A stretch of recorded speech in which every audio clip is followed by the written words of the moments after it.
깊은 밤, 모든 것이 멈춰 있어야 할 그 시간에 소리가 났다. 사각, 사각, 사각. 처음엔 귀를 의심했다. 바람 소리일 거라고, 아니면 꿈속에서 흘러나온 소리일 거라고 생각했다. 눈을 감은 채 그냥 누워 있었다. 몸은 피곤했고 머릿속은 아직 반쯤 잠속에 잠겨 있었다. 그런데 사각, 사각, 사각. 멈추지 않았다. 리듬이 있었다. 일정하고 끈질기고 어딘가 의도적인 것 같은 리듬이. 그 소리는 문 아래쪽에서 나고 있었다. 분명했다. 현관문 바로 아래, 바닥과 문이 맞닿는 그 얇은 틈새에서 최준혁은 눈을 떴다. 천장이 보였다. 새벽 2시 17분. 핸드폰 화면이 차갑게 빛났다가 꺼졌다. 방 안은 다시 어두워졌다. 사각, 사각, 사각. 그는 이불을 걷어찼다. 짜증이 올라왔다. 오늘 하루가 얼마나 길었는지, 내일 아침 회의가 몇 시인지, 지금 당장 필요한 게 수면 말고 뭐가 있겠냐는 생각이 머릿속을 채웠다. 맨발로 바닥을 밟았다. 바닥이 차가웠다. 슬리퍼도 신지 않은 채 문 쪽으로 걸어갔다. 현관에 가까워질수록 소리가 더 선명하게 들렸다. 사각, 사각. 분명히 긁는 소리였다. 발톱으로 긁는 소리. 그가 문손잡이를 잡으려다 잠깐 멈췄다. 이 아파트가 10층이라는 사실이 머릿속을 스쳤다. 10층의 고양이가 어떻게? 그냥 열었다. 문이 열리는 순간 회색빛 고양이 한 마리가 앉아 있었다. 크지도 작지도 않은 몸집. 눈이 초록색이었다. 어둠 속에서도 선명하게 빛나는 초록색. 그 눈이 준혁을 똑바로 올려다봤다. 준혁은 고양이를 내려다봤다. 고양이는 도망가지 않았다. 야, 여기가 어디라고? 중얼거렸다. 고양이는 반응하지 않았다. 그냥 앉아서 그를 봤다. 준혁은 주변을 둘러봤다. 복도는 텅 비어 있었다. 새벽 2시의 아파트 복도는 형광등 하나만 깜빡이고 있었고 고양이 외에는 아무것도 없었다. 어디서 온 거야? 대답이 있을 리 없었다. 그는 문을 닫았다. 소리가 다시 시작됐다. 사각, 사각. 준혁은 이불을 뒤집어 썼다. 길고양이가 어쩌다 올라온 거겠지. 내일 관리실에 얘기하면 된다. 그렇게 생각했다. 피곤함이 다시 눈꺼풀을 눌렀다. 소리는 계속됐지만 어느 순간부터 들리지 않았다. 잠이 들었다. 다음 날 아침 엘리베이터 앞에서 옆집 할머니를 마주쳤다. 준혁 씨, 어젯밤에 고양이 소리 못 들었어요? 나는 깜짝 놀랐잖아. 들었어요. 제 문 긁고 있었더라고요. 어머, 우리 집은 아니었나 봐. 어디서 온 고양이야, 그 밤에. 준혁은 별 생각 없이 웃었다. 관리실에 말씀드려야 할 것 같아요. 그 말을 하고 엘리베이터에 올라탔다. 그날은 그것으로 끝이었다. 그로부터 사흘 뒤 같은 시간이었다. 새벽 2시. 사각, 사각, 사각. 준혁은 이번엔 더 빨리 깼다. 몸이 먼저 기억하고 있었던 것처럼. 소리를 듣자마자 눈이 떠졌다. 핸드폰을 봤다. 2시 14분. 거의 같은 시간이었다. 그는 천천히 일어났다. 이번엔 슬리퍼를 신었다. 현관으로 걸어갔다. 소리는 여전히 났다. 사각, 사각. 문을 열었다. 같은 고양이였다. 회색 몸, 초록 눈. 어떻게 올라온 건지도 모르겠고 어디서 오는 건지도 몰랐다. 그냥 거기 있었다. 마치 원래 거기 있었던 것처럼. 준혁은 한참 고양이를 내려다봤다. 고양이도 그를 올려다봤다. 밥 줄까? 어이없다는 생각을 하면서도 냉장고 쪽으로 걸어갔다. 고양이에게 줄 만한 게 없었다. 참치캔이 있었는데 국물을 조금 접시에 따랐다. 현관 앞에 내놨다. 고양이는 먹지 않았다. 접시를 봤다가 다시 준혁을 봤다. 먹으려는 기색이 전혀 없었다. 안 먹어? 고양이가 울었다. 짧고 날카로운 울음이었다. 그리고는 돌아섰다. 몇 걸음 걷다가 멈췄다. 뒤를 돌아봤다. 준혁은 이상한 기분이 들었다. 고양이가 다시 걸었다. 또 멈췄다. 또 뒤를 봤다. 설마 황당하다는 생각이 들었지만 발이 움직이고 있었다. 고양이를 따라갔다. 고양이는 복도를 가로질러 집 안쪽으로 향했다. 현관에서 안으로 가고 멈추고 뒤를 보고 가고 멈추고 뒤를 보고 마치 확인하는 것 같았다. 잘 따라오고 있는지. 준혁의 심장이 조금씩 빨라지기 시작했다. 뭔지 모를 느낌이 등을 타고 올라왔다. 불안한 것도 아니고 무서운 것도 아닌데 설명할 수 없는 무언가. 고양이가 멈췄다. 방 하나 앞이었다. 문이 반쯤 열려 있었다. 작은 방이었다. 준혁의 집에서 가장 구석에 있는 방. 어머니가 가끔 올라와서 쓰는 방이었다. 고양이는 그 앞에서 울었다. 이번엔 달랐다. 아까보다 더 크게, 더 간절하게. 준혁은 손을 뻗어 문을 밀었다. 심장이 멎는 것 같았다. 바닥에 사람이 있었다. 어머니였다. 엎드린 채 쓰러져 있었다. 움직이지 않았다. 어머니! 무릎을 꿇고 어깨를 잡았다. 흔들었다. 반응이 없었다. 얼굴을 돌렸다. 눈이 반쯤 감겨 있었다. 숨이 있는지 없는지 그것조차 바로 알 수 없었다. 손이 떨렸다. 핸드폰을 꺼냈다. 잠금이 풀리지 않았다. 손가락이 제대로 움직이지 않았다. 3번 만에 겨우 잠금을 풀고 119를 눌렀다. 사람이 쓰러졌어요. 어머니가 숨을 안 쉬는 것 같아요. 빨리요, 빨리 와주세요. 주소를 말했다. 목소리가 갈라졌다. 전화를 끊고 다시 어머니 옆에 앉았다. 손을 잡았다. 차가웠다. 어머니, 괜찮아요? 곧 와요. 금방 와요. 누구한테 하는 말인지 알 수 없었다. 고양이는 방 입구에 앉아 있었다. 조용히. 꼼짝도 하지 않고. 구급대원들이 왔다. 문을 두드리는 소리가 들리기도 전에 준혁은 이미 현관으로 달려가고 있었다. 들것, 산소 마스크, 빠른 발걸음, 무전기 소리. 어머니가 실려 나갔다. 준혁은 그 자리에 서 있었다. 고양이는 여전히 그 자리에 있었다. 병원 복도.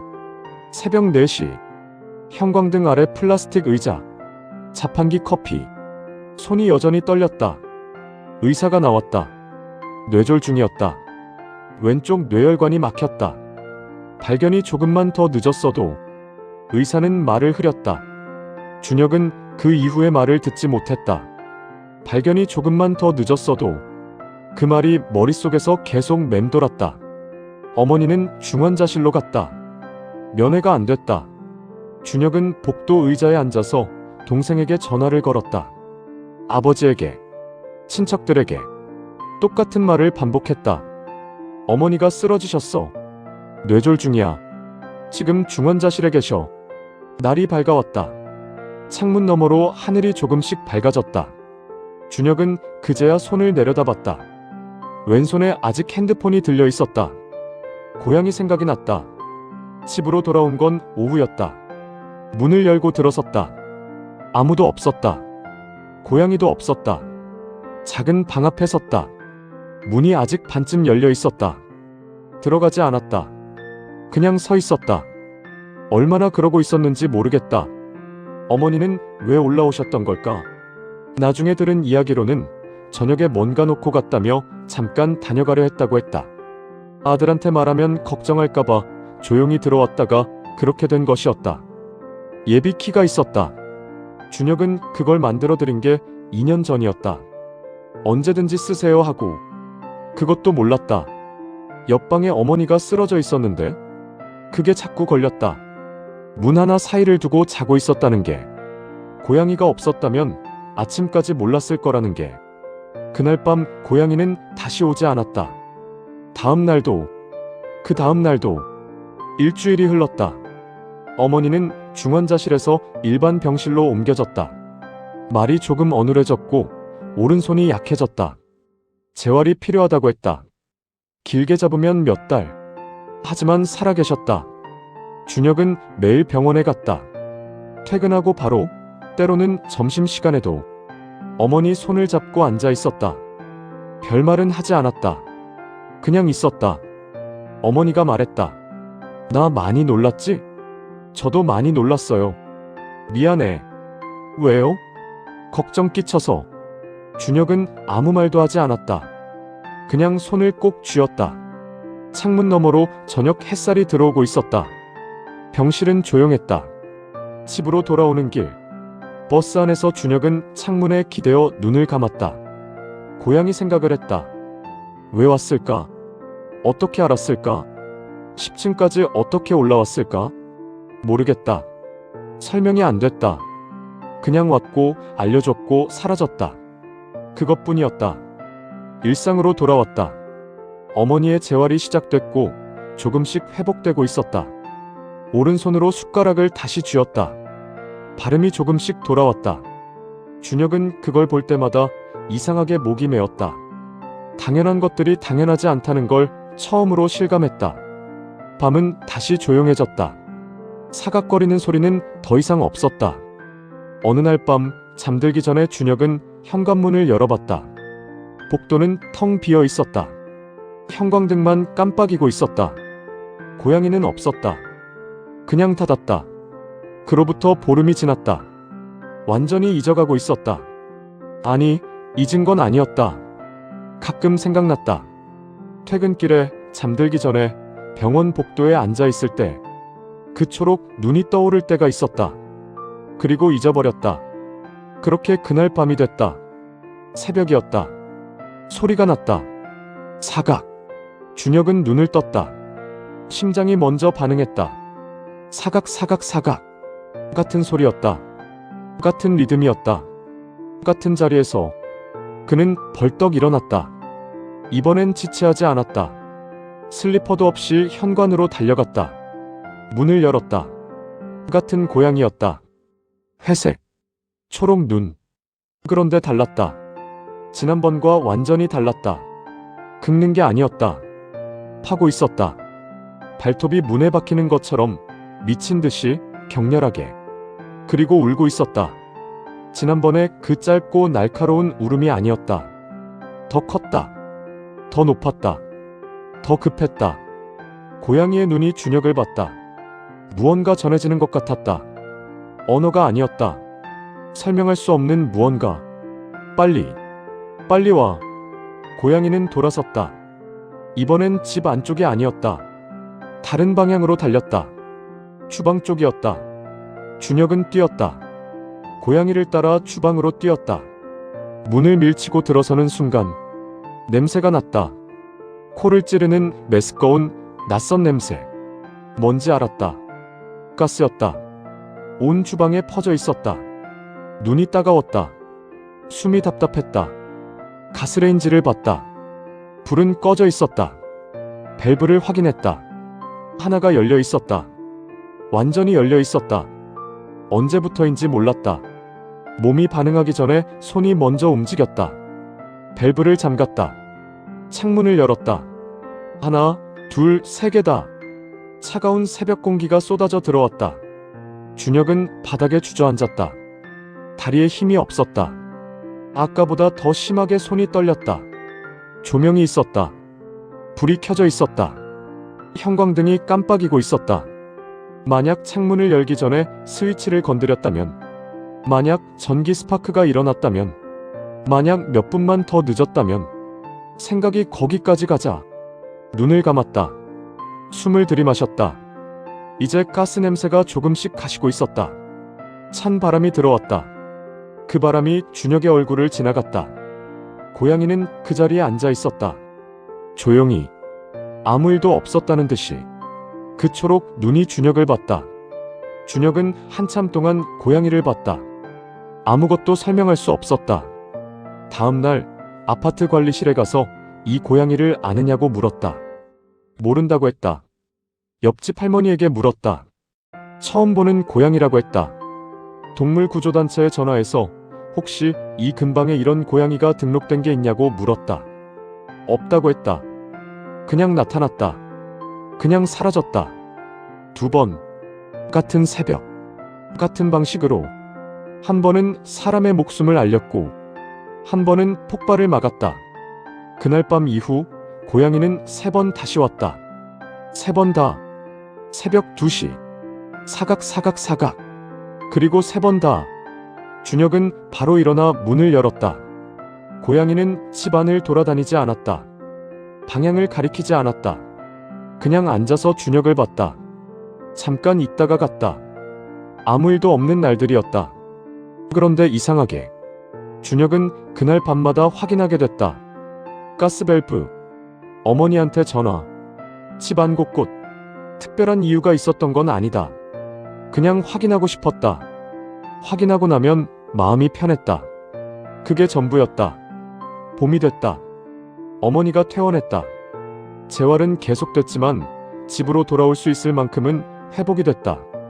준혁은 어머니 집에 이틀을 머물며 이것저것 정리를 도왔다. 냉장고도 확인하고 가스밸브도 확인하고 약도 정리해드리고. 어머니가 말했다. 너 요즘 왜 이렇게 꼼꼼해졌어? 그냥요. 예전엔 안 그랬는데. 나이 들었나 봐요. 어머니가 웃었다. 준혁도 웃었다. 창문 너머로 봄 햇살이 들어오고 있었다. 마지막으로 고양이를 본 건 그로부터 한 달 뒤였다. 새벽이 아니었다. 오후 햇살이 드는 시간이었다. 아파트 단지 화단 옆에서 그 고양이를 봤다. 회색 몸, 초록 눈. 햇볕이 드는 자리에 앉아서 눈을 반쯤 감고 있었다. 준혁은 멈췄다. 고양이도 눈을 떴다. 둘이 잠깐 서로를 봤다. 고양이가 먼저 눈을 감았다. 다시 낮잠을 자기 시작했다. 준혁은 웃음이 났다. 아무것도 아닌 것처럼, 아무 일도 없었던 것처럼, 그냥 햇볕을 즐기는 고양이 한 마리가 거기 있었다. 그는 그냥 지나쳤다. 계단을 올라가면서 뒤를 한번 돌아봤다. 고양이는 그 자리에 있었다. 조용히. 어쩌면 우리는 늘 누군가에게 지켜지고 있는지도 모른다. 말하지 않아도, 보이지 않아도, 설명되지 않아도. 그리고 그 존재는 때로 우리가 가장 무심한 새벽에 문을 긁는다. 들을 준비가 된 사람만이 그 소리를 듣는다.